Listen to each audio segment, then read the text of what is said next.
Big screens on a phone are great, but there are a lot of people out there who just want a normal sized phone and don't care for phablets. Well, here's a normal sized phone squeezing top specs into a regular sized form factor with almost zero compromises. So the Z1 Compact is a premium and powerful smartphone that's essentially a scaled down model of the 5-inch Xperia Z1, but at 9.5mm it's just a little fatter. Now in true Sony style, it's solidly built with a glass rear panel and subtle Sony styling and has the same waterproof rating as the Z1, so it can handle a few raindrops or a dunk in up to 1 metre of the wet stuff for up to half an hour. Small-handed users will be pleased to know the Z1 Compact is more than manageable one-handed, no thumb stretches or finger gymnastics required here, and at 137 grams, it's nice and light too. Now, as mentioned earlier, there's almost zero compromises, but there is one big point of difference. So it's got a 4.3-inch 720p screen rather than 1080p HD goodness. So text doesn't look quite as pin sharp as it does on full HD phones, and there is a slight but noticeable lack of detail when viewing high-res photos or 1080p movies. But it's a brilliantly crisp screen that makes apps, web pages and snaps look fantastic. And unlike bigger Sony phones, the Z1 Compact has an IPS screen, so viewing angles are vastly improved and the picture doesn't suffer too much when laid on a desk or caught from the side. And when it comes to performance, Sony's gone and stuck Qualcomm's Snapdragon 800 CPU, or the most powerful chip on the planet, into its petite phone, something no other company has dared to do.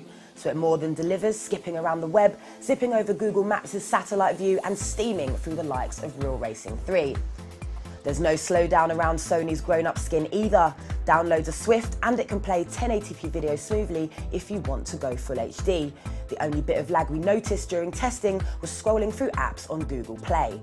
So not only does the Z1 Compact have the same processor and RAM as its bigger brother, the Z1, it's also got 4G and NFC, plus you can expand its built-in storage by up to 64GB via microSD.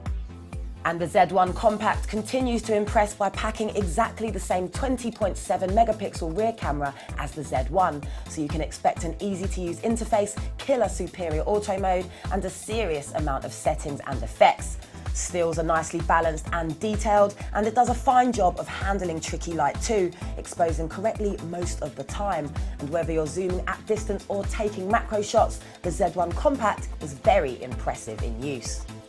Now, mini superphones are often let down in the battery department, but we're pleased to announce the Z1 Compact massively outperformed the One Mini in our 720p video rundown test, lasting 8 hours and 50 minutes compared to the HTC, which managed just over 6 hours. And thanks to Sony's stamina mode that shuts down data for most applications when the screen is off, the battery will go even further still. So the Z1 Compact doesn't have one standout feature, it has standout features to spare: waterproofing, that killer battery life, and slick performance.